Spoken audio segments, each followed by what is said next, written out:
Parce que je suis musulman et je voulais vivre dans un pays musulman. Deux musulmans. C'est important de dire deux musulmans. C'est pas un pays musulman forcément, mais un pays où il y a des musulmans, où tu vas pas être discriminé, où tu vas pas avoir de plafond de verre. Bon, les gens me prennent pour un fou. Je ne rencontre même pas en France, hein. Déjà, avant de partir, déjà, les Marocains de France, parce que on est comme ça, moi j'habite dans les Hauts-de-Seine, et dans les Hauts-de-Seine, il y a une grosse communauté marocaine.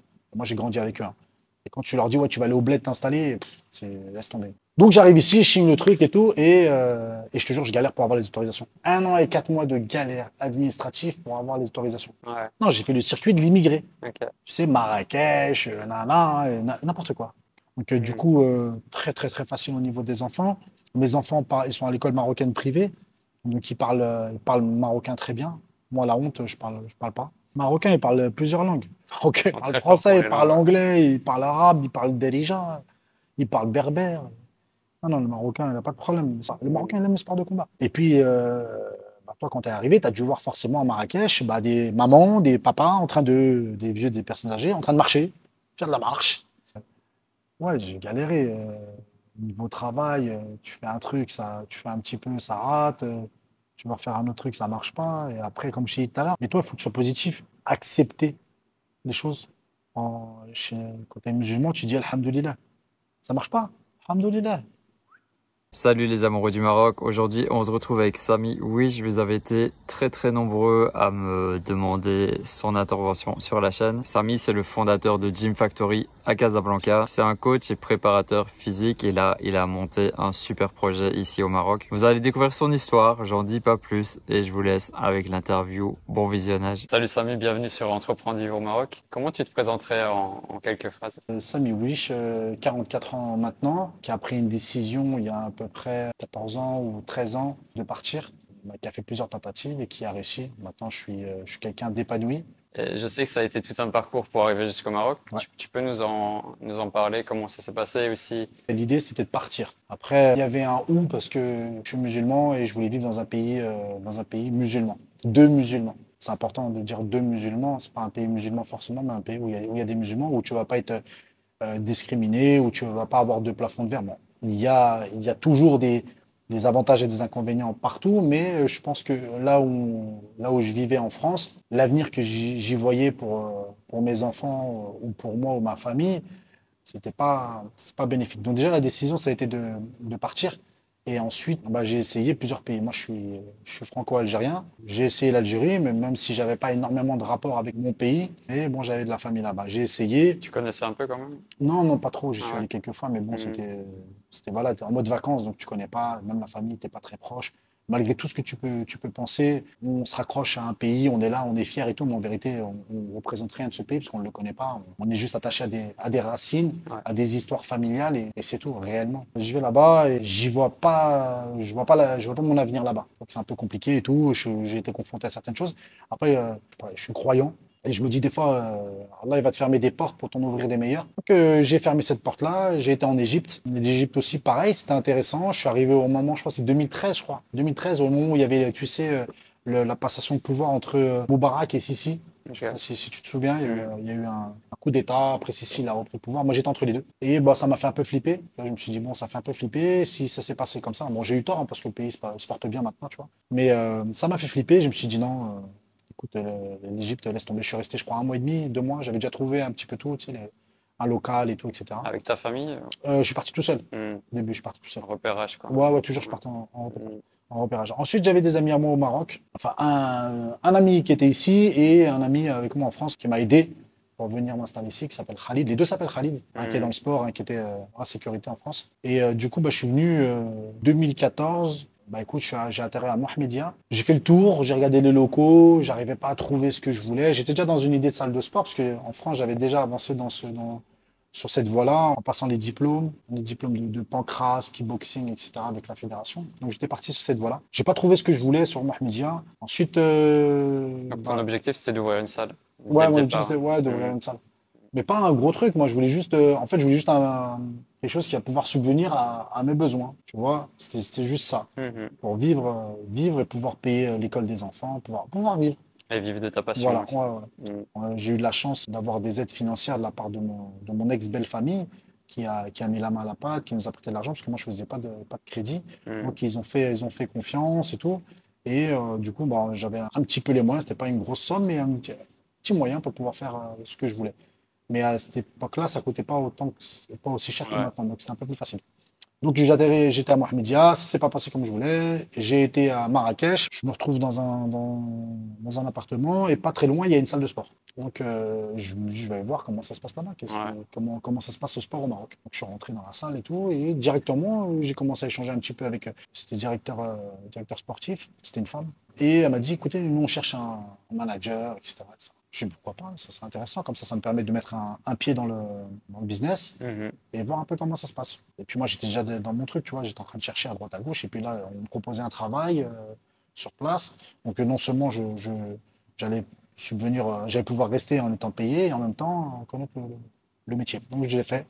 Je suis resté, je suis pas resté longtemps. Je suis resté 2 mois, je crois. Je crois que j'étais un peu trop cher pour le directeur, le patron de la salle. Mhm. Mais bon, j'ai vu un petit peu.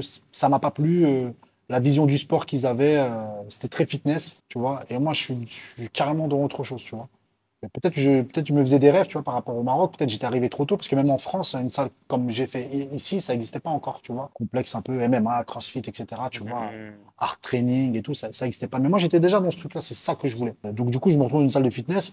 Et bah, ça va vraiment à l'opposé de ce que moi je vois du sport et ce que j'ai appris du sport. Ah ouais. On est sur du marketing pur, on est sur la vente d'abonnements, machin. Les gens, il n'y a pas forcément du suivi. Excusez-moi, je vais mettre une petite balle pour les salles de fitness. Mais c'est pas ma vision du sport. Moi, je suis vraiment dans du dépassement de soi, on est vraiment dans de l'accompagnement, on est vraiment, tu vois, et c'est autre chose. Ça se passe pas comme je veux, donc du coup j'arrête. Et à cette époque-là, il y avait Lionel Picor qui était là-bas aussi, qui arrivait en même temps que moi là-bas et qui vient du même club que moi en France. Donc on s'est collé.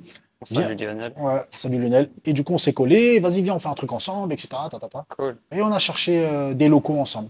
On cherchait ta, ta, ta, ta, ta. Et à Marrakech, un peu compliqué les locaux commerciaux. Je parle ça, on est en 2014, hein. Fin 2014, début 2015. Et on ne trouve pas pendant 4 mois, 5 mois, on cherche des locaux. Tu sais, c'est que des locaux avec des poutres, tu sais, C'est plein de poutres compliqué, ouais. partout, c'est une zone sismique.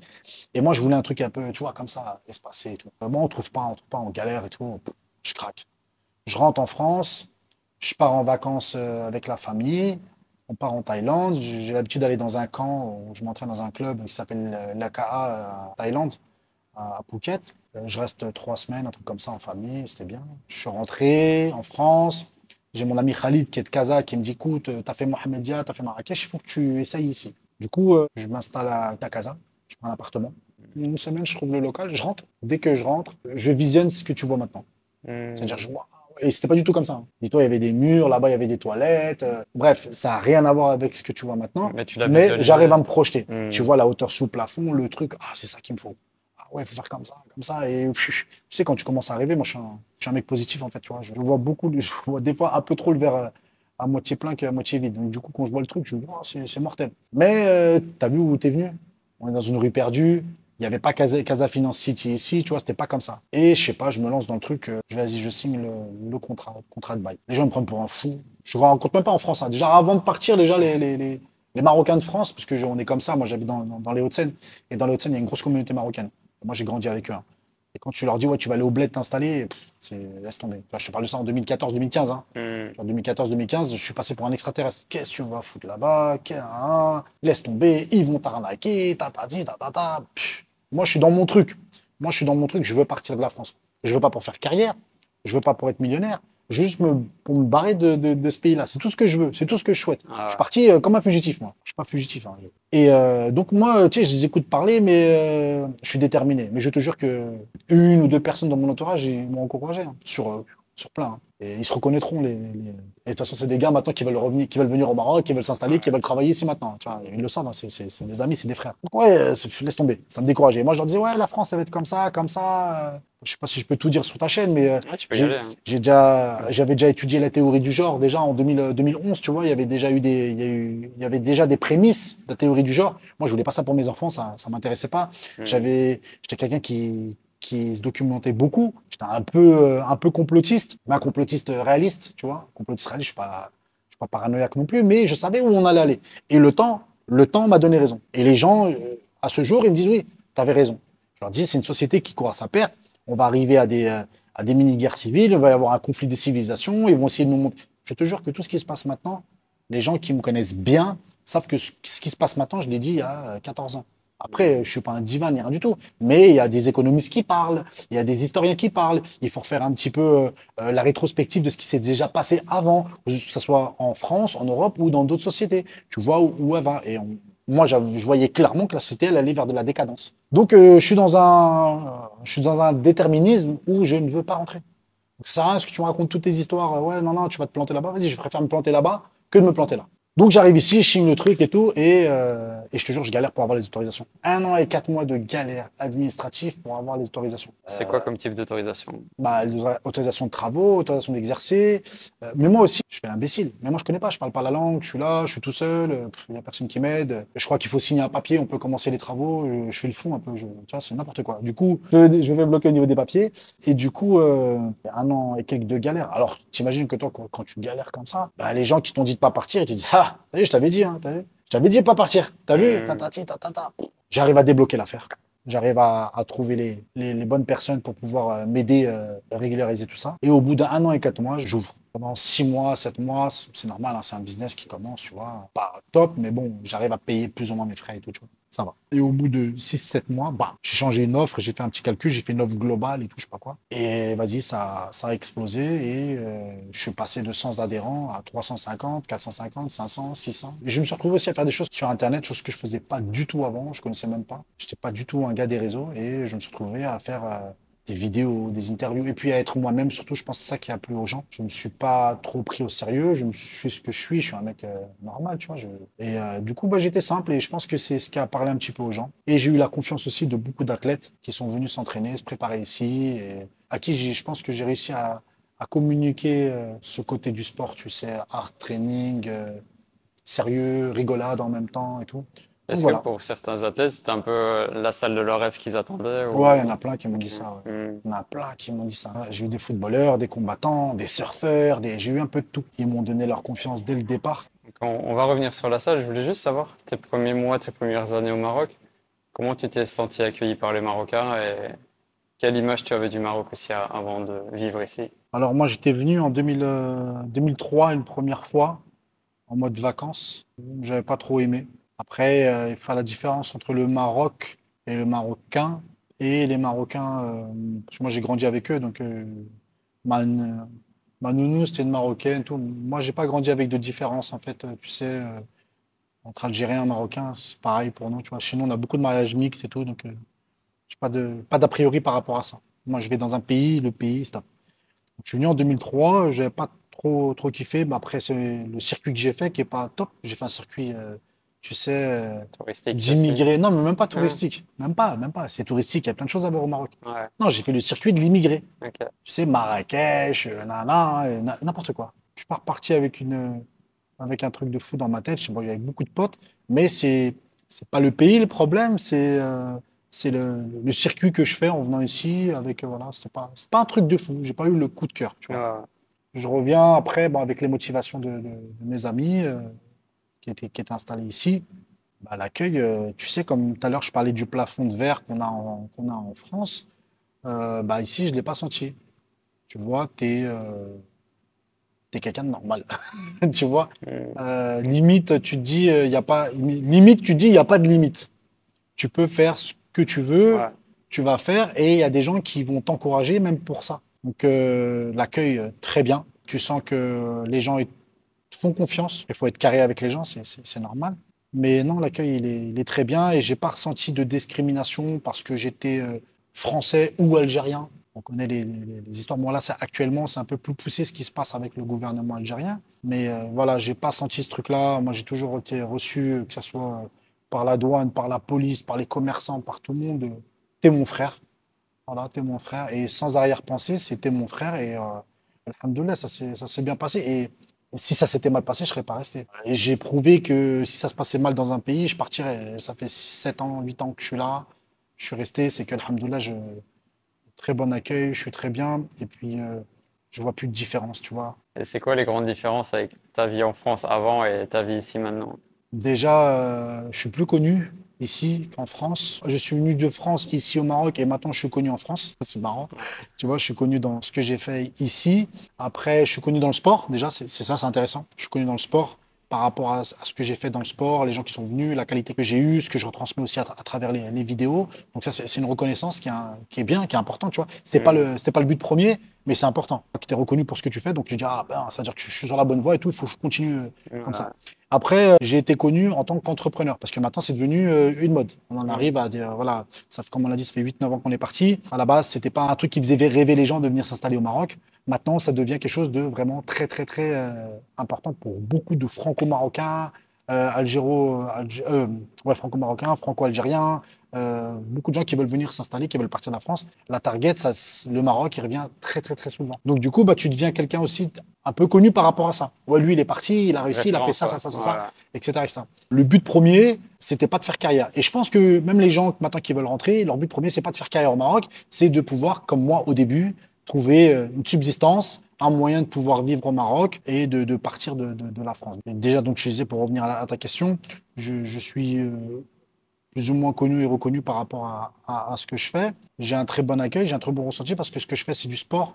Le Marocain est sportif, il aime les sports et il aime encore plus les sports de combat. Voilà, les gens ils aiment ça et je te jure que j'ai un bête d'accueil dehors. C'est incroyable, c'est cool. Il y a des jaloux, c'est normal, c'est comme dans tout, mais ça reste une minorité. Tu vois, la grande majorité, ah oui, non, bien, Samy, tu vois, il y a des bons retours. Donc, je peux pas me plaindre. Si je me plains, je suis complètement taré. Non, non, non, non, non. Alhamdoulilah. Et comment ta famille s'est intégrée justement au Maroc? Ça a été pareil pour eux, assez facile ou... Non, c'était dur pour mon ex-femme, c'était dur au début. Un an et demi de galère, 2 ans, on m'avait prévenu, mais galère dans le sens où voilà, c'est que les femmes généralement sont très familles, tu sais, proches de leur sœur, de leur mère, de Ouais. leur père, etc., etc. Nous, on est un peu des vagabonds, on est des bonhommes. Moi, tu me dis demain, vas-y, va n'importe où, tu te poses, tu restes un mois, 2 mois, j'aurai pas de problème. C'est moins attaché, ouais. Ouais, Mhm. après, c'est parce que c'est parce qu'on est des hommes. Les femmes, les femmes, c'est différent, donc c'était dur. Les enfants, bah, ils étaient petits. Tu sais, moi, les C'est enfants, ils bien. sont arrivés 4 ans, je crois. Ils étaient en maternelle. Le plus grand était en maternelle. Les petits, ils étaient même pas encore à l'école, tu sais. Parfait. Donc, du Mhm. coup, très, très, très facile au niveau des enfants. Mes enfants, ils sont à l'école marocaine privée. Donc, ils parlent marocain très bien. Moi, la honte, je parle pas. Je comprends plus ou moins, tu vois, je baragouine, mais j'arrive à comprendre, plus ou moins. Mais je peux pas tenir une bonne discussion en marocain. Parce que je fréquente que quasiment des immigrés, des Français et tout, dans mon travail et à l'extérieur. Il y a des Marocains qui parlent français. Ouais, ils parlent tout. Ils parlent marocain, ils parlent plusieurs langues. Ils Marocain, ils sont parlent très forts pour français, ils les parlent langues. anglais, ils parlent arabe, ils parlent darija, ils parlent berbère. Non, non, le Marocain, il n'a pas de problème. C'est lui qui s'adapte. Et en plus, le pire, c'est qu'il, des fois, non, non, ça n'a rien à voir. Au niveau de la. Ils viennent, ils s'excusent de ne pas parler bien français. Je dis, mais c'est fou, toi. C'est moi qui dois m'excuser de ne pas parler marocain, tu vois. Mais tu vois, il y a ce truc-là. C'est une autre mentalité. Vraiment, c'est une autre mentalité. Je te jure, tu vois, nous en France, le mec qui va mal parler français, ah, regarde ce qu'il a dit, tu vois, c'est un blédard et tout. Alors que eux, tu dis n'importe quoi, je te jure, ils rigolent même pas. Ils rigolent même pas, ils vont te corriger ou ils vont essayer de faire l'effort de parler avec toi en français et tout. Je suis reconnaissant par rapport à ça, je devrais faire plus d'efforts. Des fois, je me fais engueuler par des potes à moi, tu vois. Tu devrais apprendre l'arabe et tout, ils ont raison. Mais malheureusement, je suis dans un milieu où tout le monde parle français, mes amis de France, ils viennent, je suis avec eux, donc il n'y a pas trop d'échanges en déjà, c'est un peu compliqué. Mais mes enfants, pour en revenir à eux, ils sont à l'école marocaine, ils parlent très très bien. C'est moi qui suis devenu Ceux le. qui vont t'apprendre. Ouais, non, mais tu vois, quand on était jeune, il y avait beaucoup, tu sais, le papa et la maman, ils parlent que arabe, et c'est les enfants qui traduisent à leurs parents le Ouais. français. Et Mhm. ben là, ça s'est inversé. C'est mes enfants qui traduisent, ouais, il a dit ça, ouais, et moi, c'est moi c'est moi le blédard, quoi. C'est moi le blédard qui parle pas la langue du pays, et qui comprend rien, c'est mes enfants qui traduisent, et je passe un peu pour un con, mais bon. Et t'as des clients ici qui sont marocains quand même, en majorité, non? Ah, bien sûr, Mhm. bah, la grande, grande majorité, c'est des Marocains. Ouais. La grande majorité, c'est des Marocains. Et j'ai de plus en plus d'immigrés et de gens qui viennent s'installer au Maroc. Des Turcs, des Asiatiques, des Libanais, tous des Africains. Oui, 90%, 80%, ce sont des Marocains locaux d'ici, ouais, Ouais. bien sûr. Et il y a toute couche sociale. Ça, c'est une réussite de ouf. Je sais pas si tu te rends compte que moi, je suis arrivé dans un pays, au Maroc, où il y avait encore un petit peu cette disparité. Tu sais, tu avais la salle des riches et la salle du drop, tu vois, un peu. Et t'avais pas l'entre-deux, il n'y avait pas le mélange. Et ici, il y a le mélange. Ici, tu peux trouver des gens très, très, très fortunés, mais vraiment très fortunés, Mhm. et des gens qui viennent de quartiers populaires. Et ça tourne ensemble, et ça boxe ensemble, et ça fait du crossfit ensemble, et c'est canon. Génial, hein. Il n'y a pas cette barrière sociale. Pour la salle, Donc, tu as parlé des difficultés au début d'obtenir des autorisations. Mm. C'était quoi les grands challenges que tu as dû surmonter depuis le départ? Moi, je suis arrivé à un moment où il y avait encore beaucoup de papiers, beaucoup de trucs. Maintenant, ils ont facilité les choses. Tu peux faire sur Internet, tu peux monter ta société, etc., etc. Donc, ça peut aller beaucoup, beaucoup, beaucoup plus vite que moi. Moi, ça a été des blocages administratifs. Mais c'est moi, encore une fois, qui ai fait le coup. Parti dans un délire, j'ai fait les travaux directement sans avoir d'autorisation et tout. Bah, forcément, tu te prends pour qui? Alors, tu te prends pour qui?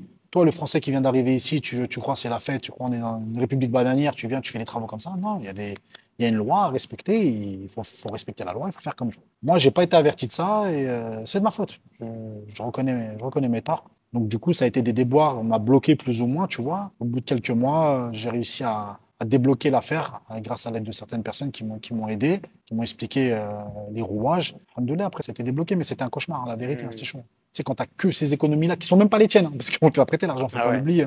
L'argent, on te l'a prêté, on t'a fait confiance. Et là, tu es en train de perdre l'argent et tout. Ah, putain, tu dors mal, tu stresses de ouf. Tu dis, putain, merde, qu'est-ce qui se passe? Cauchemar. Comme je te l'ai dit au début de notre discussion, je suis déterminé. Donc, je lâche pas l'affaire. Après, ça vient de mon caractère, de mon vécu, de ce que j'ai vécu quand j'étais jeune, dans le sport et tout. Je lâche pas l'affaire. Je vais au bout Ouais.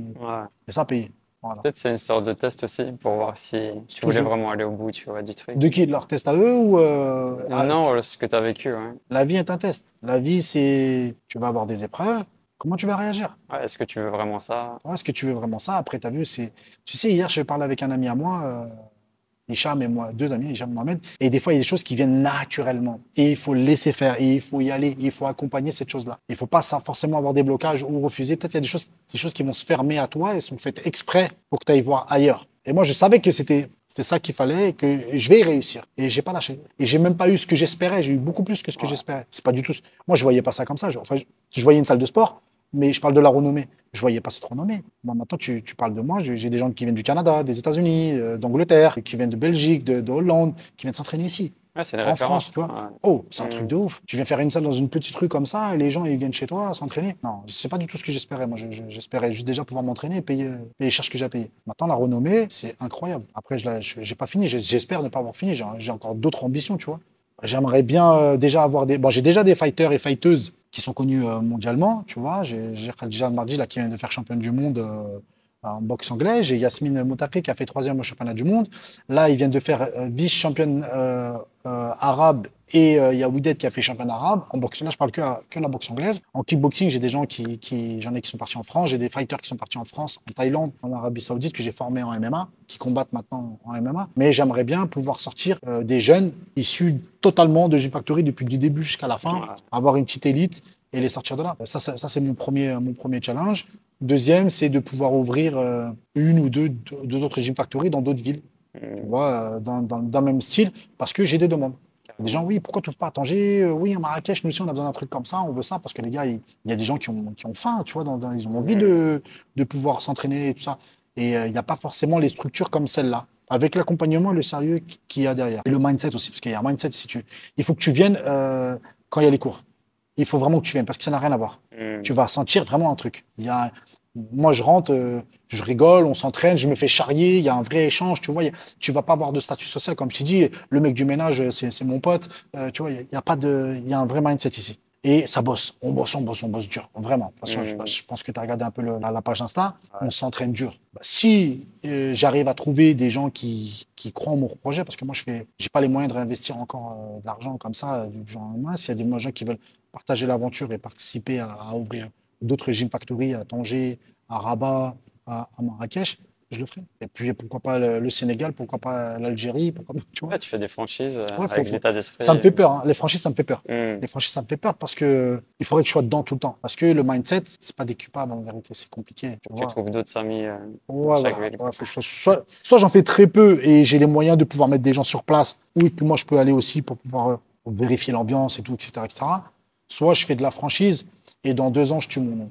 Dans Mm. 2 ans le nom il est mort, c'est devenu n'importe quoi, tu vois, ça m'intéresse pas. Ça je veux pas. Je Mm. vois vraiment sur encore 20 ans, 25 ans, 30 ans encore, tu vois, je vois loin et peut-être je rêve, tu vois, mais bon, faut avoir des des objectifs hauts pour pouvoir C'est clair. y arriver. Si je me limite à ouais, non, je fais un, non. Et pourquoi tu l'as appelé Gym Factory? J'étais au téléphone avec des potes à moi et j'avais trouvé le local, un qui s'appelle Hamza et l'autre qui s'appelle Hamid. On était en call, tu sais, machin. Il faut que je trouve un nom pour la salle et tout. Et on a échangé comme ça. Ouais, Gym Factory. C'est tombé comme ça, Gym Factory, à l'aide de ces deux personnes. Et ensuite, j'ai contacté un Belge qui est ici, qui est installé au Maroc, qui fait justement du graphisme. Et je lui ai donné le nom. Il m'a proposé plusieurs logos. Et on est tombé sur ce logo. Et voilà, c'est parti. Mais après, j'ai découvert qu'il y avait d'autres salles de Gym Factory. En Espagne, qui s'appelait Gym Factory. Ouais. Et je sais plus, dans un autre pays encore, après Factory, ça a été décuplé. Hein.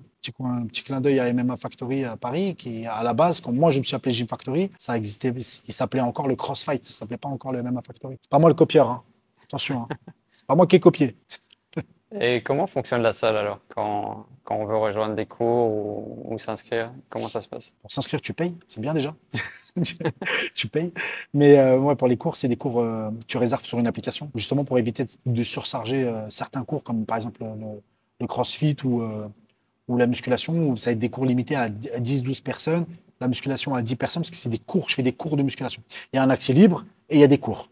D'accord. Donc j'ai une réservation sur une application. Pareil pour les cours de MMA, de kickboxing, de boxe anglaise, de jiu-jitsu brésilien. C'est la même chose, tu réserves sur ton application. Tu dois réserver jusqu'à 1 heure avant le cours et c'est ouvert à partir de 24 heures avant. Donc, c'est marrant parce que des fois tu les vois, c'est la guerre pour réserver là parce que les cours ils sont remplis et les gens ah ouais, tac, ils réservent à la minute près, tu vois. Des fois tu vois à la minute près, le cours du lendemain il est plein. Et ça va, ça fonctionne ce système? Ouais, ça marche, ça marche. C'est marrant. Quand tu les vois ici, ils sont en plein cours. Ah, je vais réserver, tac, tac. Ils attendent l'heure, paf, ils réservent. Tu vois 12 personnes, boum, d'un coup sur Ouais. la. Ouais, c'est bien, c'est bien, c'est que c'est demandé, tu vois. Tu peux nous dire toutes les activités possibles ici? Ouais, pas comme je viens de te dire juste avant, on fait du crossfit, on fait de l'haltérophilie. L'haltérophilie, j'ai inséré cette discipline il y a 4 ans, je crois, un peu plus de 4 ans. Pourquoi? Parce qu'on donnait des cours de crossfit et j'ai très vite compris que le côté haltérophilie était extrêmement technique, comme la gymnastique, que si on voulait progresser correctement, faire que des cours de crossfit en y insérant un petit peu d'haltérophilie dans le cours, ça allait être long. On peut le faire, hein, mais ça allait être long. Ou il va falloir venir en dehors des cours s'entraîner. Alors, je me suis dit, bah écoute, le mieux, c'est de mettre des cours d'haltérophilie dans la salle. J'ai mis des cours d'haltérophilie. Alors, quand tu dis haltérophilie, je te parle de ça il y a 4 ans. Tu veux dire pour bien maîtriser les mouvements de Ouais, base et tout ça? mais par quelqu'un qui est vraiment coach d'haltérophilie. Hmm. Pas par un coach de CrossFit. Quelqu'un qui est vraiment coach d'haltérophilie. Je te jure qu'en faisant l'haltérophilie, le cours, il cartonne. C'est plein. Et des nanas, des gars, c'est full. C'est de l'haltérophilie. Hmm. À la base, il y a 4 ans et demi, c'était 4-5 ans, je crois. C'était pas un truc de fou, l'haltérophilie. Tu vois, c'était pas un sport réputé. Et ça, bon là maintenant ça a explosé, tu le vois un peu partout maintenant, les gens jetaient les barres. En tout cas, moi au Maroc, et je sais même pas si en France il y avait déjà il y avait des cours d'haltérophilie dans des box de CrossFit. Il y avait des parties, des temps impartis à l'haltérophilie pour le CrossFit, mais des cours spécifiques à l'haltérophilie avec un vrai coach d'haltérophilie, tout. Je sais pas, je vais pas m'avancer, mais en tout cas au Maroc, j'étais le premier. C'est impossible que j'enlève l'haltérophilie. Donc j'ai fait le CrossFit, l'haltérophilie, la musculation. Moi, je donne des cours de préparation physique, générale et spécifique pour les athlètes. Je fais du circuit training. Bon, ça se relie un petit peu des fois, entre le crossfit et la prépa physique. Des cours de kickboxing avec Aziz, qui est top, vraiment top. Après, moi, si je vais commencer à parler de mes coachs, je vais tous se dire qu'ils sont top. Hein. Mais je le pense réellement, c'est même pas, c'est même pas du commercial, parce que sinon, je ne les garderai pas. Je suis un passionné, des fois, je reste derrière la cage, je regarde ce qu'il fait et tout, je kiffe. Je suis même pas dans l'espionnage, ah ouais, bien, ah, ça bien, parce que moi, j'aime bien gratter ce qu'il y a à gratter, tu vois. Ça, je le mets dans mes cours aussi, c'est bien. Je regarde Aziz top, Ali. Bon, Ali, c'est lui qui il s'est occupé de beaucoup d'athlètes marocains qui sont en équipe nationale, hein, en boxe anglaise. J'ai 3 personnes qui s'occupent du jiu-jitsu, 3, 4 même là, actuellement. 1, 2, 3, 4, ils sont 4. J'ai un head coach qui s'appelle Saïd, ceinture noire de jiu-jitsu brésilien. J'ai Mehdi, qui est ceinture marron. Il y a Yacine et Hamza. Yacine est ceinture noire, il a fait 6 ans au Brésil. Il est là actuellement. Et il y a Hamza aussi, ceinture marron, qui est super fort. Et du coup, bah, j'ai une grosse équipe de jiu-jitsu. Ils ont à peu près peut-être 30 ou 40 élèves sur le tatami. C'est énorme. Ah ouais. Je crois que j'ai la plus grosse équipe de jiu-jitsu au Maroc. Bon, sur le tatami, tu as des ceintures violettes, ceinture marron, il y a des compétiteurs. Mais ils ont 4 mecs qui s'occupent d'eux. Et moi, je suis ceinture marron de lutte à livrer. Aussi pour les MMA. Donc voilà. J'ai aussi mon bagage, mon background. Je n'ai pas parlé de moi par rapport au sport. Mais j'ai mon background aussi dans le sport. Je suis diplômé aussi par la Fédération de MMA en France. Je suis diplômé niveau 2 de MMA. Je suis BMF 3 de Pancras avec la fédération française aussi. La lutte à livrer, j'ai commencé en 2009, je crois, 2007, 2009. Donc ça fait longtemps aussi que je pratique. Donc, ouais, il y a du niveau Hmm. chez les coachs. La coach d'haltérophilie, elle a fait les Jeux Olympiques. Le coach de CrossFit que j'ai, là, j'ai David. David, il vient de France. Top, David, top. Ses cours, ils sont full. Mec, il cartonne. C'est une galère tellement il cartonne. Il y a du monde et tout. Et ça va, t'arrives à gérer tel jour, c'est tel truc, Ouais, c'est bien organisé. le planning, il est, ouais, le planning, ça coulisse. Si comme mon invité, vous avez envie de vous installer au Maroc, d'entreprendre ici, de créer votre projet, nous avons créé différents services pour vous accompagner dans toutes les étapes importantes. Vous pouvez découvrir tous les détails de ces accompagnements, c'est le premier lien dans la description. Pour le matériel, tout, la structure ici, ça a Le été matériel, galère ou ça a été... c'était cher, pas galère. Tu vas trouver, mais il va falloir importer. Et quand tu importes, ça coûte cher. Le matériel, ici, moi, j'ai payé beaucoup plus cher que si j'avais acheté en France, tu vois, malheureusement. Douane, les transports, le mec qui prend sa com parce que voilà, c'est le fournisseur Il n'y ici. avait pas au Maroc. Il est cher, hein. Si je te dis les prix, je peux pas te dire là, mais c'est cher, hein. C'est pas galère, mais c'est cher. Et tu as commencé aussi à organiser des événements, des stages. Ouais, j'ai fait des événements. J'ai fait premier événement en 2017. J'ai fait un événement qui s'appelle Submission Hunter. J'avais pris la cage, je l'avais surélevé ici, là-bas. J'avais fait que des super fights. Super fight, c'est quand il y a un contre un. C'est pas une compétition, c'est un contre un en grappling dans la cage. Mhm. Avec soumission. Je sais pas, tu connais un peu le jiu-jitsu, non? Un peu. Un peu. Ouais. Soumission only, il n'y a pas de points. Des combats de 20 minutes et tout, 20 minutes maximum. Mhm. Mais tu peux finir avant si tu soumets. Et j'ai fait ça en 2017. Ça a cartonné. 350 personnes ici. J'avais mis, tu sais, j'ai installé des chaises, des machins. Le J'avais premier pris événement. Hein. ouais, premier événement. Wow. J'avais ramené un speaker, j'ai ramené des combattants de France. J'ai fait faire des ceintures et tout. J'avais ramené des sponsors. Ça avait cartonné. En 2017. Après, j'ai fait des petits événements pour les enfants. J'ai refait un événement il y a un an et demi de Jiu-Jitsu ici, avec 3 tatamis. J'ai tout le Jiu-Jitsu marocain qui est venu. Juste avant, j'ai fait un événement de CrossFit ici aussi. Il a cartonné. L'événement de CrossFit, franchement, il a cartonné. Les gens, tous les pratiquants de CrossFit ont félicité l'organisation. L'organisation, c'était mes coachs qui l'ont organisé. Moi, j'étais là, j'ai cherché les sponsors, j'ai fait la pub et tout parce que j'ai fait gagner de l'argent, j'ai fait gagner des lots Mhm. et tout, etc. Mais l'organisation en elle-même, elle a été faite par des professionnels du CrossFit. Les coachs qui sont occupés de ça, ils ont fait un super boulot. Et du coup, bah, bête d'ambiance, tu sais, speaker, machin, musique, bon délire. Mais vraiment Mhm. très, très bon délire. Et grosse ambiance. Donc, du coup, je me suis arrêté, je crois, en 2021. J'ai fait ça en décembre et novembre 2021. Là, financièrement, c'était un peu dur parce que j'ai eu le contre-coup du Covid, parce que Ah ouais. j'ai redonné tous les mois de Covid, tu sais, il y a quasiment 10 mois, un an, j'ai tout redonné aux gens. Du coup, un gros trou dans la trésorerie. Je suis en train de me débattre là actuellement. Et t'as dû fermer aussi. Ah, pendant le Covid? Mhm. Ouais, bah oui. Donc, du coup, j'ai rendu donc un peu trou de trésor. Je pense que cette année, ça va repartir un petit peu et je repartirai sur des événements. Je pense que si je peux faire un ou deux événements de CrossFit et MMA, pourquoi pas. Du jiu-jitsu brésilien, ce serait bien, j'aimerais bien. Toi, Ouais, ça te plaît de créer des événements en plus de ça, ouais, mais ça. c'est le nerf de la guerre, hein. Je te jure, c'est le nerf de la guerre parce que tu as une salle, le mec il va venir, il s'entraîne et tout, c'est bien. Mais si demain tu lui dis il y a une compète dans 2 mois, il va pas s'entraîner pareil, la Ah, rigueur n'est pas pareil, le niveau de l'entraînement il va pas être le même, comment se passe, ce qu'on va demander à l'entraînement ça va pas être la même chose. Donc non, c'est le nerf de la guerre. Tant que tu fais pas de compète, tu peux pas comprendre. Et nous justement, ce qui est bien, c'est que on a poussé des débutants. Moi j'avais un mec, Rachid, c'est le voisin d'au-dessus, plus de 50 ans je crois. Pas de sport à la base, il fait du sport peut-être quand il était jeune. Il s'est inscrit ici, tu vois. Il vient, il fait du loisir. Écoute-moi bien, hein, je fais la compétition de CrossFit, on l'a motivé, je te jure, il l'a fait. Je te jure, j'ai eu tu sais, un pincement au cœur. Quand tu le vois, tu te dis putain, c'est la réussite de ouf. Le mec, à la base, il n'est pas venu pour ça. hmm. Le mec, à la base, il n'est pas venu pour faire des compètes, mais il est venu juste transpirer, faire un peu de sport vite fait. Et là, tu le trouves à la compète, les gens, ils gueulent, il est là, il fait son truc, il Bien. s'éclate. C'est une victoire, mais tu peux même pas imaginer. Ouais. Je n'ai pas rien à foutre, mais c'est bien qu'un compétiteur il fasse sa compète, il gagne et tout, c'est top. Mais quand tu vois un mec comme ça, un loisir, qui vient, qui a payé chez toi pour faire un peu de sport, et tu le retrouves dans une compète, c'est une satisfaction de fou. Tu dis là, tu as réussi quelque chose. Parce que le mec, tu lui as donné l'envie de la compétition, de se battre, de faire. C'est canon. C'est une vraie réussite. Et c'est ça, en fait, qui est intéressant quand tu fais les compètes, c'est que tu as des gens qui ont commencé de zéro et tu les mets dedans, tu les mets dans le bain. Regarde ce que tu es capable de faire. Et je te jure qu'il s'est éclaté, il était super content. J'ai un monsieur qui s'est inscrit au jiu-jitsu brésilien, il a 62 ans. Il est là tous les jours. Il n'a jamais fait du jiu-jitsu brésilien. Il a la ceinture blanche, il met sa ceinture, il vient, il fait des combats. 62 ans. Il n'y a pas de limite. La limite, elle est dans ta tête. Et quand tu vois ça, quand toi, t'es coach, c'est une réussite de ouf. Compétiteur, c'est facile de. Enfin, c'est facile. Tu vas le coacher, vas-y, fais ci, fais ça, papa, il va le faire. Mais quand t'as un mec qui part de zéro, c'est là le vrai travail. On a parlé un petit peu déjà, mais je voulais vraiment retracer le début, l'entrée du sport dans ta vie, Comment Ouais. tu as commencé ouais, et Ah, le sport. ton parcours dans le sport? Alors moi, il faut comprendre une chose. Moi, je suis né dans les Hauts-de-Seine. Les Hauts-de-Seine, c'est un département qui est riche et pauvre à la fois, mais c'est le département le plus riche de France. Je pars de là, comme ça, tu vas bien comprendre. C'est un département, à l'époque, tu sais, la France, c'était origine un peu communisme, tu vois, ils investissaient à fond dans le sport et tout, tu vois. On avait la chance d'avoir des centres aérés chez nous, dans notre ville,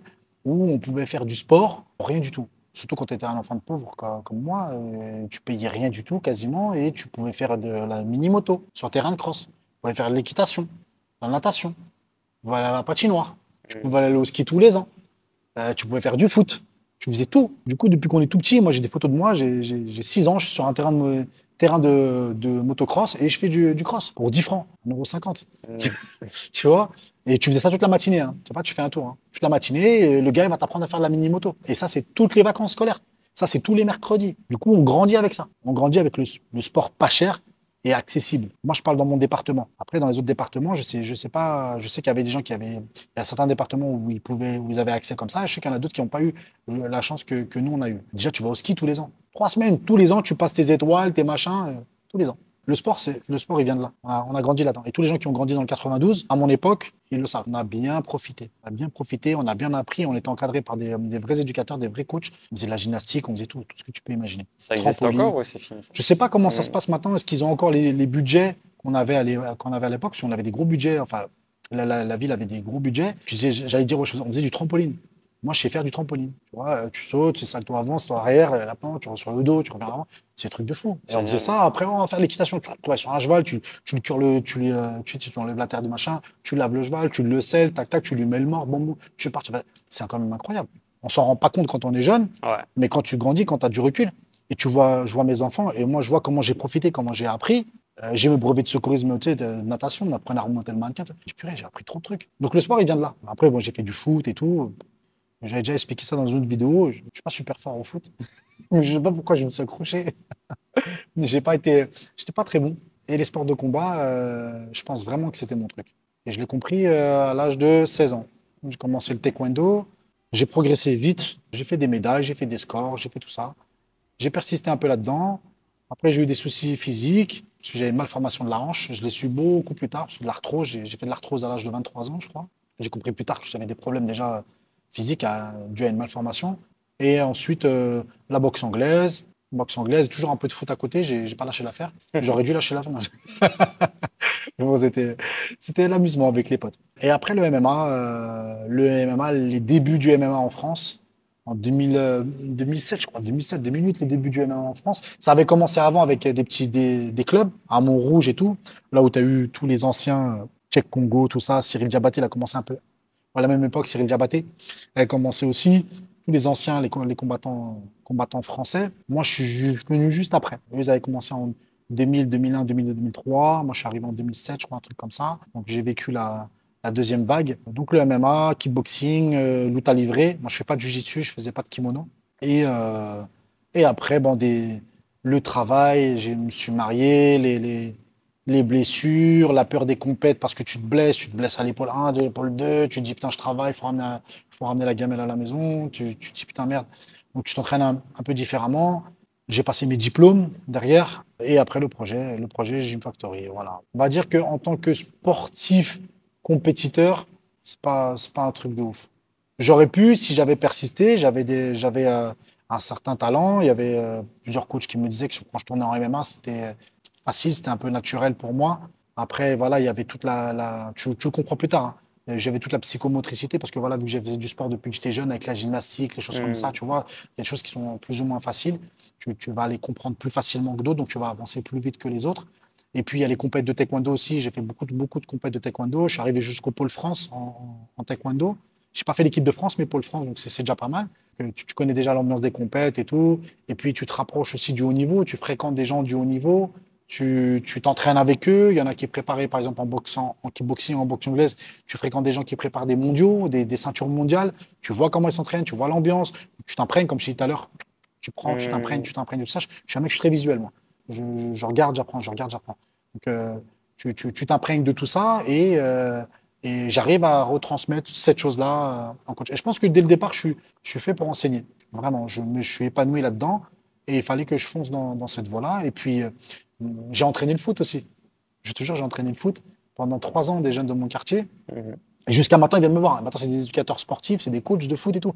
Ils viennent me voir jusqu'à maintenant, ils me taguent, ils sont reconnaissants par rapport à ce que j'ai fait pendant 3 ans. J'entraînais gratuit et tout, j'étais là tous les jours. Je faisais pas de technique tactique ou quoi, mais je faisais du physique, du mindset. Tu vois, comme je t'ai dit, je suis un compétiteur dans l'âme, j'aime la compétition.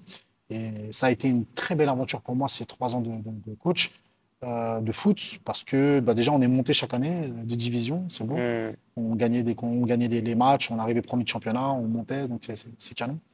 Donc voilà mon parcours sportif. Il s'est fait un petit peu dans tous les sens, mais quand tu arrives à en tirer, tu sais, les meilleures parties, bah, tu grattes ce qu'il y a à gratter et tu te construis toi-même et tu embriques tout ça et après tu regurgites tout ça aux Et entraînements. Voilà.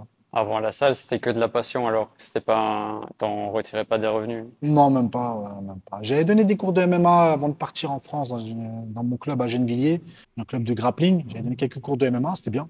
Mais j'ai fait quoi encore? J'étais coach de foot, mais j'ai commencé réellement, concrètement, professionnellement ici au Maroc. Ouais. Alhamdoulilah, ça paye. Mais c'est bien parce que euh, j'apprends tout le temps. Et quand tu es sur le terrain, c'est 100 fois mieux. C'est top. Hein. T'as ton laboratoire devant toi, ce qui marche pas, tac, tac, tac, tu vois.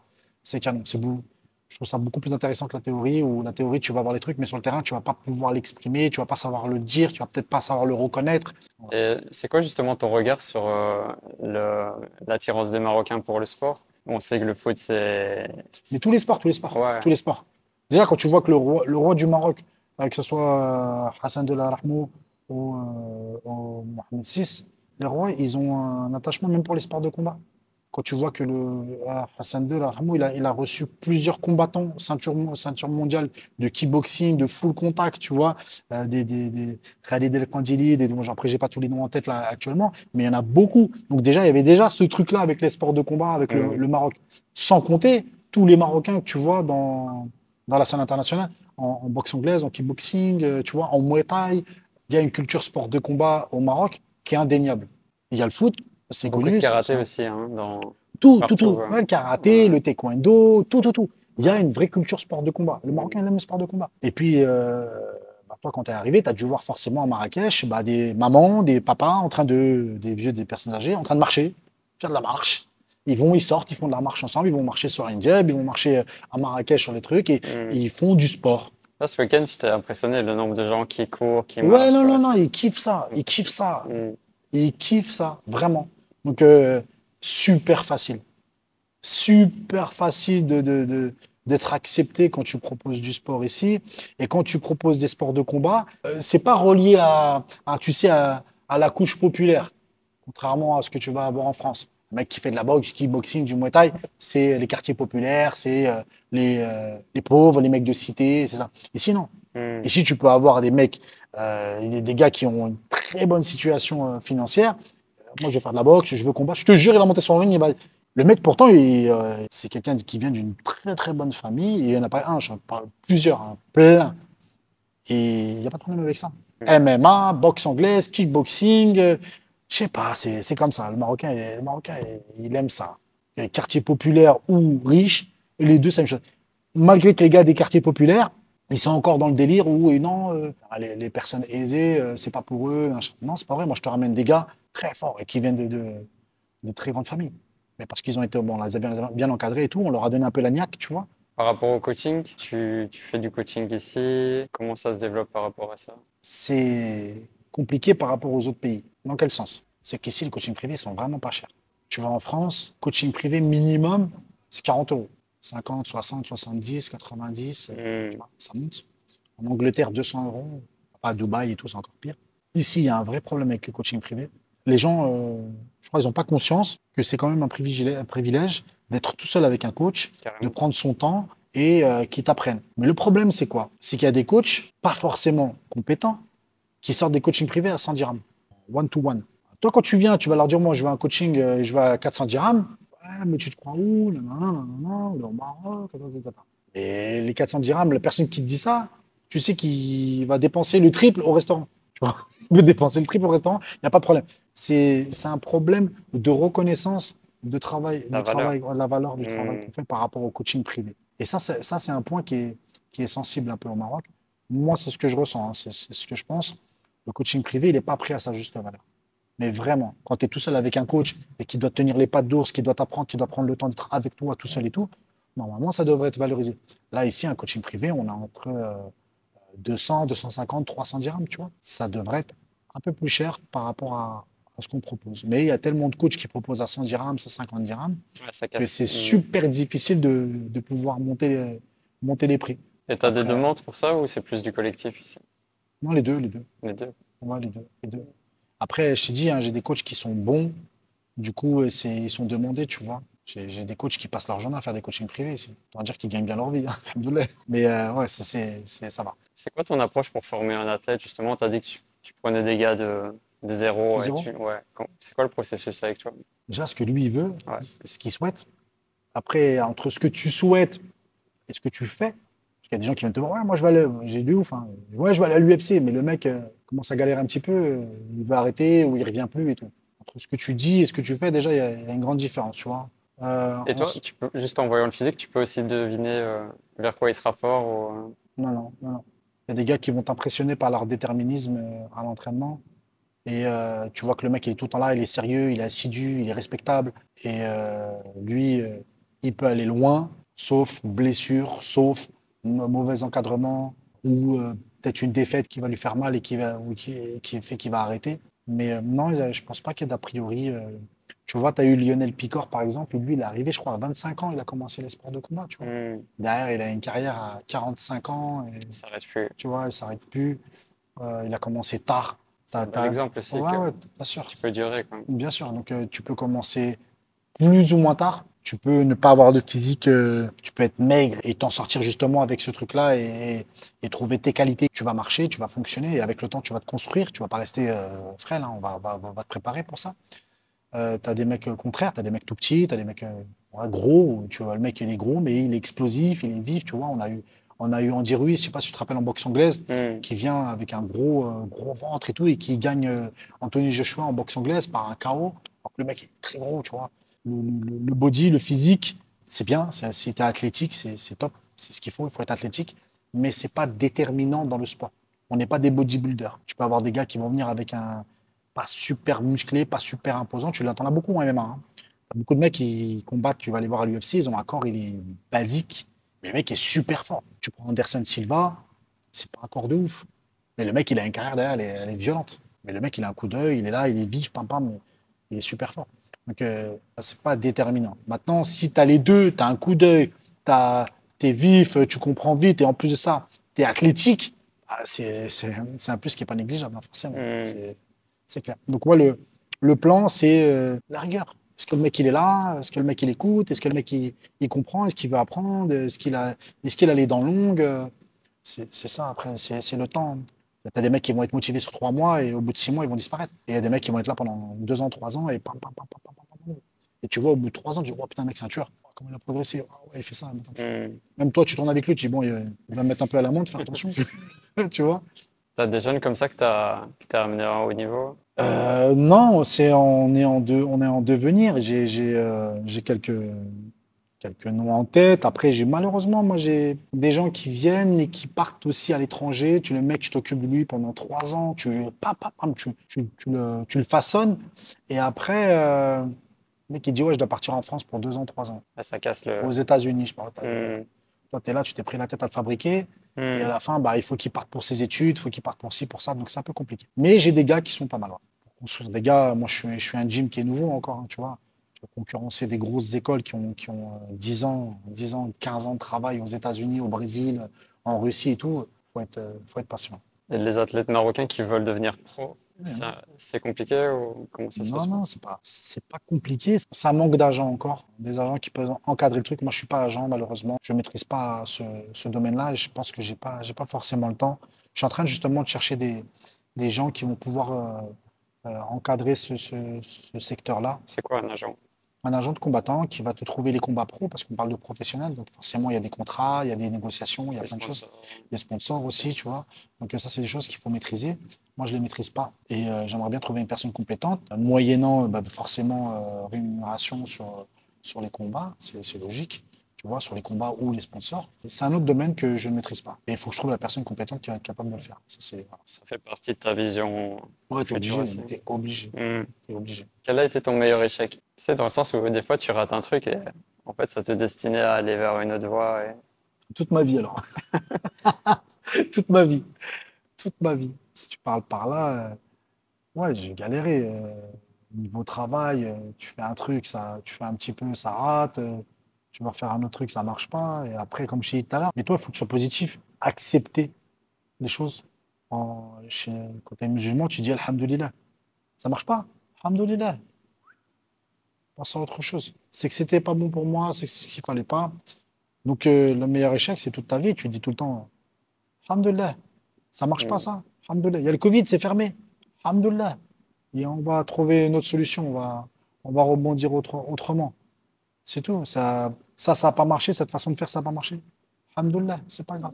La religion, elle est très, très importante dans mes choix. Mais en vérité, plus tu avances dans ton djinn, dans ta religion, plus tu te rends compte qu'il y a beaucoup de philosophie de vie, tu vois, énormément de philosophie de vie. Et tu Ouais. comprends au fur et à mesure, tu avances. Tu vois. Ça, c'est comme ça, c'est comme ça. Et après, avec le temps, bah, tu t'assagis et tu deviens moins borné, moins têtu, moins, tu vois. Et tu te prends moins la tête aussi, tu vois. Il y a eu des problèmes dans ma vie et si je me prenais la tête trop là-dessus, ça m'aurait plus bouffé qu'autre chose. Et ça aurait été contre-productif. Et voilà, faut savoir rebondir de ça et essayer de se poser les bonnes questions et regarder vers l'avant et se dire, bon, voilà, ça c'est fait, on va pas revenir en arrière, on avance. Et voilà, on va essayer autrement, c'est tout. Donc la foi, elle t'a beaucoup aidé sur ton Oui, parcours, bah hein. oui. La Hmm. foi, la foi était pour tout. Hein.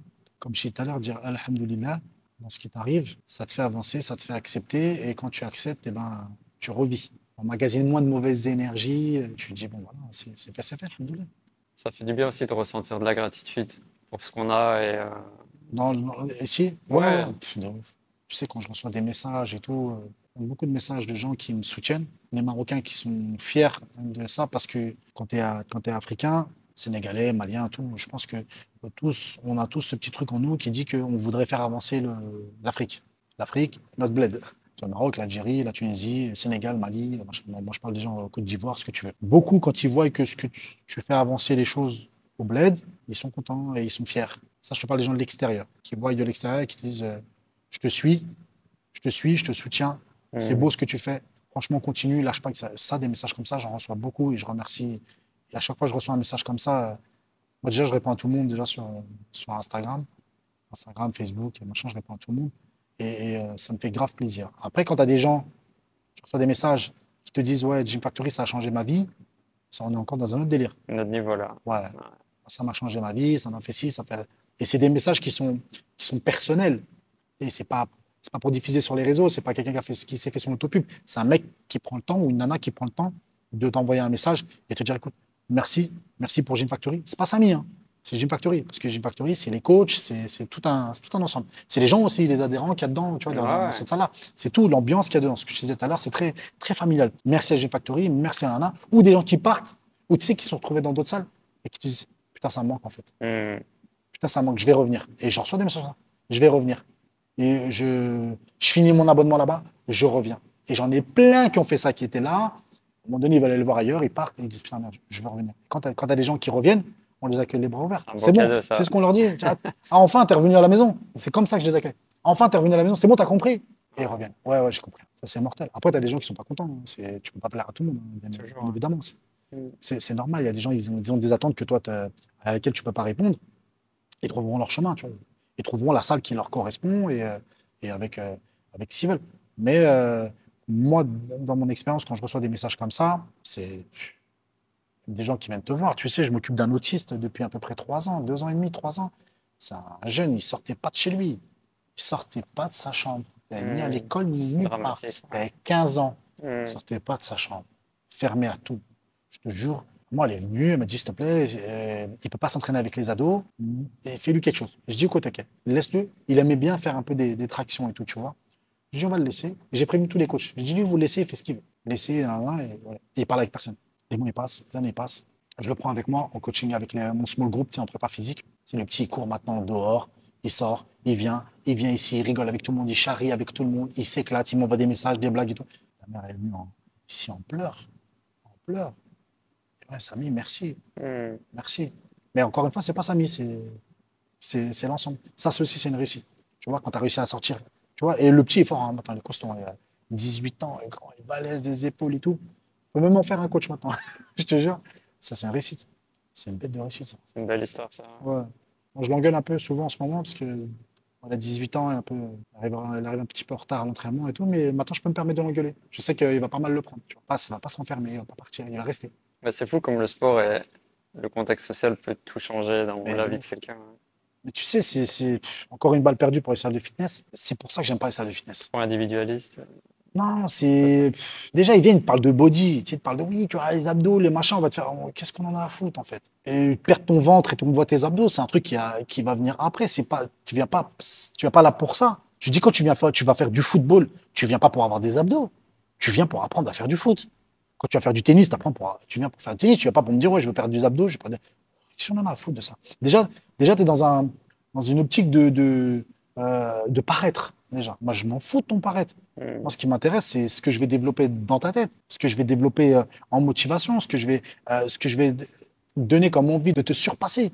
Tu vois, quand tu vois les mecs qui sont là, ils soulèvent des charges en haltérophilie, alors que les mecs, il y a 4 ans, ils faisaient même pas de musculation, ils ne savaient même pas c'était quoi. Tu vois, et là, maintenant, il est là, le gars, il envoie des 80, des 90 kilos en snatch comme ça, et il est super content, il vient, il va augmenter les charges parce que lui, il cherche la charge. Il cherche pas à avoir des abdos, des beaux pecs, des beaux bras, il n'en a rien à foutre de ça, tu vois. Mais c'est ça, moi, qui m'intéresse. Et les salles de fitness, on est sur autre chose. Vous voyez, les abdos, on va perdre 2 points, perdre 10 kilos. Non, qu'est-ce que. Oh. Le sport, le sens même du sport, c'est le dépassement de soi, c'est ça.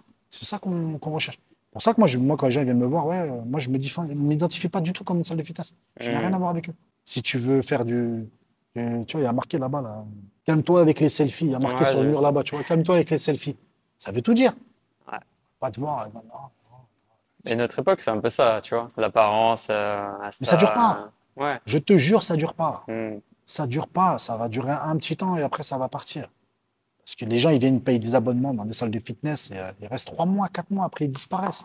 Moi, limite, il y a des gens, arrête de venir, calme-toi une semaine, tu t'entraînes trop. Hmm. Calme-toi une semaine, s'il te plaît, tu viens. J'ai déjà privé des gens à la salle de venir une semaine. Tu viens, tu regardes. Je te jure, ça m'est arrivé plusieurs fois. Parce que tu sens que le mec, il est au bord de la limite, au bord de la blessure, ou la nana, au bord, parce que c'est les deux, hein, ça marche pour les deux. Faut savoir se reposer aussi. Ouais, il faut savoir se reposer. Hmm. La nana, elle est là, midi, soir, elle s'entraîne comme un athlète de haut niveau. Il n'y a peut-être pas le suivi derrière, peut-être pas le kiné, les massages, les machins. Et tu sens que ça peut être dangereux, tu vois. Mais moi, j'en ai plein de cas comme ça, des gens qui sont drogués, qui, Hmm. qui viennent tout le temps. Mais c'est ça le sport. Quand tu as réussi à donner ça, vas-y, c'est top. Moi, voilà ma vision du sport. Et j'ai un vrai problème avec les salles de fitness. Moi, je ne pourrais pas, je n'arriverai pas. C'est pas les gens qui y a dans les salles de fitness, c'est le concept de la salle de fitness qui me dérange. Il n'y a pas de suivi. Tu fais du body pump, body attack, encore une balle perdue pour les Smiths. Pareil, là, un coup de poing Ça comme peut ça, même être dangereux, non? approximatif. Hein? Ça peut même être dangereux si t'en as qui font n'importe quel mouvement Mais comment tu avec des veux poids corriger lourds, tu 40 vois. personnes sur des chorégraphies, tu es sur un podium, Hmm. tu leur fais faire des squats, il y a 40 personnes totalement différentes, de tout âge, et il y en a qui ont des problèmes de mobilité, il y en a qui ont pas le cardio nécessaire, il y en a qui ont anciennes blessures. Tu fais comment pour corriger tout ça? Mais attends, ça va pas. Tu fais comment? Faire des trucs chorégraphiés? Allez, ouais, non, c'est pas du sport, ça. Ça, c'est bouger. Mettez de la musique chez vous, mettez YouTube et sautez sur des trucs, ça revient au même. Ne payez pas un abonnement pour ça. On fait du sport. Nous, on va t'apprendre. Je suis désolé, hein, ça paraît un peu arrogant, mais ce que je dis, c'est si vous voulez pas venir ici, il y a des salles de powerlifting où c'est très intéressant, des salles d'haltérophilie au Maroc qui sont très intéressantes, des salles de judo, de ce que vous voulez, où on va vous apprendre des sports. Tu vois, tu n'es pas obligé de venir à Gym Factory, c'est pas la salle de l'élu. Mais moi, je préfère un mec qui me dit, ouais, je vais m'inscrire au tennis, qui va me dire, ouais, je vais faire du body pump ou du body attack. Ouais, je vais respecter. Hein, du tennis, c'est chaud le tennis, putain, c'est un sport qui est dur, tu vois. Hmm. Je vais respecter. Le mec qui me dit, ouais, moi j'ai une salle de fitness. La plupart des gens qui vont dans ces salles-là, je te jure que tu les laisses à une année, tu reviens 3 ans plus tard, ils ont le même corps. Quoi? Qu'est-ce qui s'est passé? Ah ouais, je voulais savoir aussi à quoi ressemble une journée type de Samy. Je me lève pour la prière, quand je peux, pas faire le mytho. Quand je peux, je me lève, bon, on dort. Quand je peux pas, ben, je dors jusqu'à 7h30. Je me lève, je pense que je suis à la salle vers 9h. 9h, je fais mon petit déjeuner. Et après, je m'entraîne, je donne cours et je m'entraîne à 10h30, 11h. Je fais des étirements, tout ça. Et après, des fois, je donne cours à 12h30 de CrossFit. Des fois, oui, des fois, non. Ça dépend. Après, le soir, j'ai soit des cours de CrossFit, soit des cours de MMA. Ça dépend des jours. L'après-midi, actuellement, généralement, je rentre faire une sieste. J'aime bien faire la sieste. Ah, moi Et aussi. c'est une sieste rapide, hein, c'est 45 minutes, tu vois. Mes journées types sont très, très simples. Quand je peux, là, actuellement, j'essaye d'aller à la plage, mais là, j'y vais pas trop. J'y suis allé hier, c'est le week-end. Quand je peux, j'ai fait ça. J'ai pas trop le temps de prendre de vacances, malheureusement. Quand j'ai les enfants, ils restent avec moi. Des fois, on sort, des fois, on vient ici, des fois, ça dépend. Mais voilà, c'est les journées, ouais, basiques, hein. Je suis là tout le temps. Et puis, il faut que je sois là. Il faut que je sois là. Je peux pas ne pas être là en vérité. Si je suis pas là, c'est pas la même chose. C'est bizarre, mais et quand je suis là, bah, soit je charrie les gens, soit je me fais charrier, soit. Et ma chaîne, c'est pour les entrepreneurs qui veulent s'installer au Maroc, Ouais. peu importe leur origine. Quel conseil tu pourrais leur donner vu que tu es passé par là, tu as créé ce projet, tu l'as réussi? C'est un projet de vie. Oui. C'est un projet de vie. Donc, tu peux pas prendre ça à la légère.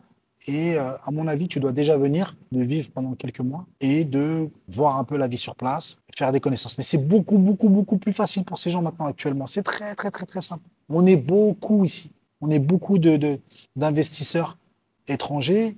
C'est facile de trouver une communauté, de trouver des gens qui ont déjà eu des passages, des épreuves, des expériences. C'est super simple maintenant. Ça va très vite. Tu peux les aider en 2 secondes. Moi, j'en ai plein, hein. Ouais, bah tiens, prends ce contact, prends ce contact. Appelle-le lui, appelle-le, t'as fait ça. Ça va vite. Moi, quand je suis arrivé, il n'y avait rien. Ouais, tu connais les gens sérieux. Ouais, tu connais tout, voyez, tu sais comment Hmm. il faut passer, il faut que tu fasses ci, va voir un notaire, va voir un comptable, tu fais, je sais pas si tu dois prendre un local, tu as des gens qui vont te faire tes papiers automatiquement, directement.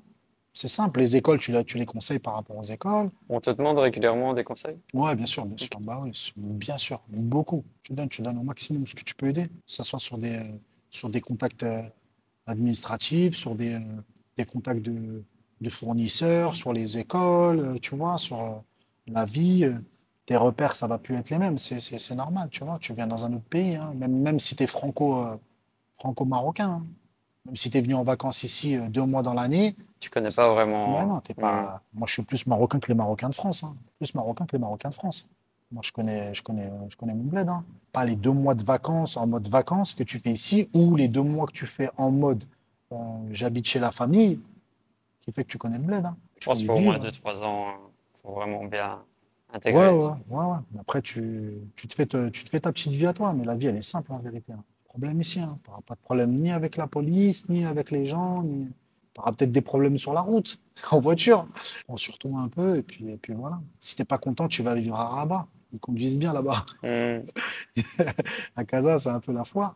Pour les papiers, moi, je leur conseille réellement de venir ici sur place. Ensuite, de trouver un bon comptable, Important. c'est important, ouais. Hmm. S'ils doivent prendre un local, prendre un notaire qui puisse faire toutes les démarches administratives et qui vérifie justement si le local il est en règle et tout, ils ont les plans, Hmm. tout soit fait correctement. Et voilà. Déjà, s'il y a ça, ils se protègent déjà plus ou moins et ça peut aller vite. Si le gars, il vient, il a déjà son projet de France et qu'il veut le faire ici, c'est bien, mais s'il n'a pas de projet, bah, je lui conseille vivement de venir ici et de tourner et de regarder ce qui l'intéresserait de faire ici, ce qu'il est capable de faire. Et aussi, une chose qui est très importante, c'est qu'il y a des gens, ils te disent quoi? Ils te disent, ouais, mais ça, il y a déjà. Et ouais, et alors? Ouais, ça, il y a déjà ça. Ouais, mais il y a déjà des mecs qui font des, je sais pas, on va dire, location de voiture. Ouais, et alors? Justement, il y a une demande pour ça. Ouais, mais tu vas pas t'arrêter. Je leur dis, écoutez, les gars, les fleuristes, ils s'installent les uns à côté des autres. Et ils marchent tous. Hmm. Et c'est qu'à un moment donné, déjà, comme on dit chez nous, risque, il y a pour tout le monde. Tu vois, risque, c'est ce que Allah il va te donner. Il y en a pour tout le monde. Et tu auras ce qui te revient de droit. Toi, qu'est-ce qui t'empêche de faire la différence avec les autres? Moi, je viens ici, je te jure, mes concurrents dans les salles de sport ici. T'es déjà allé dans les salles de sport à Casablanca? Kazan, non? C'est Hmm. hallucinant, elles sont super belles. Il y a des salles de fou. Ah, j'imagine. Mais non, mais vraiment des vraies salles. Hmm. C'est magnifique. C'est super beau, c'est grand. Et en France, ils n'ont pas des salles comme ça. Et comme ça, on se met d'accord. Ils ont des salles ici, il n'y a pas en France. Super beau, super grand, stylé de ouf, tu vois. Moi, je viens avec ma salle dans cette petite rue-là. Si je pense comme ça, je me dis, ouais, mais regarde, il y a déjà des salles. Bah, regarde, moi, je suis une des plus connues au Maroc, dans les petites salles comme ça. tu fais la diff, mon gars. Hmm. Tu vois, tu te bats pour ton truc, tu crois à fond en ce que tu fais, tu te donnes les moyens. En plus, je te jure que les Marocains, ils vont pas te mettre de limite. Fais et ne te dis pas, ouais, mais il y a déjà. Ouais, mais ouais, des boulangeries, ouais, il y en a déjà. Ouais, ça, il y en a déjà. Non, fais, frère. Fais, avance. Avance et fais mieux que les autres. T'es un compétiteur, t'es un Ouais, mec, tu vois, il faut avoir les. démarque-toi Ouais, de démarque-toi et fais un truc, ça peut être la même chose, mais tu le fais en mieux. faire Voilà, de c'est la tout. qualité aussi. Il y a un gros marché sur le service. Facile, maintenant, tu peux te démarcher en faisant du service de qualité. Car un service premium. Maintenant, tu fais un truc, vraiment, tu fais ça, tu Hmm. vas cartonner. Dans tout, dans tout. La sécurité, dans tout, dans plein de choses, il y a à manger et il ne faut pas se dire, ouais, mais il y a déjà. Il ne faut pas penser comme ça. Et si ta nia, elle est bonne, Allah, il va t'ouvrir les portes, t'inquiète pas. Viens, ça va marcher, tu vas réussir à partir et à faire ta petite vie ici. Est-ce que tu as un invité que tu connais qui pourrait, que tu verrais bien sur la chaîne pour partager son parcours, qui vient de l'étranger et qui est revenu au Maroc? Moi, je t'ai dit Fouad Esbiri, c'est un ancien boxeur, kicker et tout. Bon, tu as fait beaucoup de boxeurs. Je ne sais pas si tu Non, dois c'est pas faire, grave. si tu dois faire que des coachs, mais Bah, peut-être après. j'ai eu que Lionel, donc Ah, ça t'as va. Lionel, d'accord. Ok. Ouais. Bon, il y a Lionel, il y a moi. Fouad Esbiri, c'est un champion de kickboxing. Ouais. Kickboxing, il a son frère aussi qui est dans une grosse organisation. Il est coach aussi, coach de MMA. Il a eu deux combattants qui ont fait, un ou deux combattants qui ont fait l'UFC. Non, un combattant qui a fait l'UFC. Donc, très très bon coach qui est installé maintenant à Tanger et voilà, qui a apporté sa pierre à l'édifice au Maroc. Après, d'autres entrepreneurs, il y en a dans tous les domaines. Il y en a dans tous les domaines. Je disais tout à l'heure la boulangerie, il y a les maîtres du pain, il y a la baguette française. Tu vois. C'est des gars qui se connaissent, mais qui ont fait des choses similaires. Tu vois, je crois qu'il y a les maîtres du pain, je crois qu'il y en a à Marrakech, je crois. Ouais. Un peu partout maintenant, les maîtres du pain. Moi, j'étais là tout au début, c'est des amis à moi. Voilà, ils ont explosé. La baguette française, pareil, ça commence à bien marcher. Il y a des entrepreneurs aussi dans le bâtiment. Il y a des gens aussi qui construisent des projets aussi, plein de projets Hmm. immobiliers, des Franco ou des Belgos qui construisent. Il y a dans tout des plateaux téléphoniques, Tous les domaines, ouais. ouais, dans tous les domaines. Et il y a des mecs Hmm. qui cartonnent. Mais bon, après, c'est pas des gens qui sont médiatisés, mais t'en as. Il y a d'autres gars qui sont entrés comme, comment il s'appelle, le présentateur de 2M. Il y a Jamel qui fait la rubrique sport sur 2M, qui est de Bordeaux. Il y a Wadir Dada qui est présentateur du journal télévisé marocain. Qui vient aussi de France, qui est installé ici. Il Ok. fait un travail magnifique. Et en plus, le personnage, il est magnifique. Ça veut dire au Jamel, les deux, hein, les deux sont top. Il y a plein de personnages atypiques comme ça que tu peux trouver facilement, des gens qui sont venus s'installer et qui.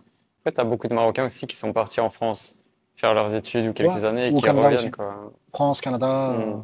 Angleterre, États-Unis, et qui reviennent. Il y a beaucoup de têtes à l'étranger. Il y a beaucoup de têtes, il y a beaucoup de cerveaux, et ils vont tous revenir, et c'est très bien ça aussi. C'est très bien. Partez, partez, mais revenez. C'était le roi Hassan II aussi qui avait dit ça. Ils vont partir, mais ils vont revenir. Avec des compétences Ouais, ils vont et revenir. la valeur. Ils vont revenir et le Maroc commence à être de plus en plus prêt pour pouvoir accueillir tout ça. Donc voilà, il y a de la place pour tout le monde. Donc, je vais mettre les liens vers tes réseaux sociaux dans la Ouais. description. Je te laisse avec le mot de la fin. Et il ne faut pas avoir de limite dans sa tête. Pour ceux qui veulent venir s'installer au Maroc, que ce soit ton bled d'origine ou pas, il y a les possibilités de tout faire. Donc il faut pas, il faut y croire, il faut venir, il faut tout faire pour pouvoir s'installer ici ou ailleurs. Mais vraiment, si tu as senti que tu devais partir de la France, de la Belgique ou autre, fais-le. Fais-le, ne te mets pas de limite et fonce. Et je te jure que tu seras super content à la fin. Tu vas moins te prendre la tête, il n'y aura plus le souci de la boîte aux lettres. Et, et voilà. Hmm. Bon courage à vous, vraiment. Merci Samy. Merci à toi. Merci. J'espère que vous avez apprécié ce nouvel entretien d'entreprendre et vivre au Maroc. Si vous avez vous aussi ce rêve de vous installer au Maroc, j'ai créé une mini formation gratuite pour vous accompagner sur ce chemin. Donc c'est une formation par email. Vous allez recevoir un conseil pratique chaque jour durant 7 jours. Pour accéder à cette mini formation et recevoir votre premier conseil maintenant, vous trouverez le lien dans la description de la vidéo.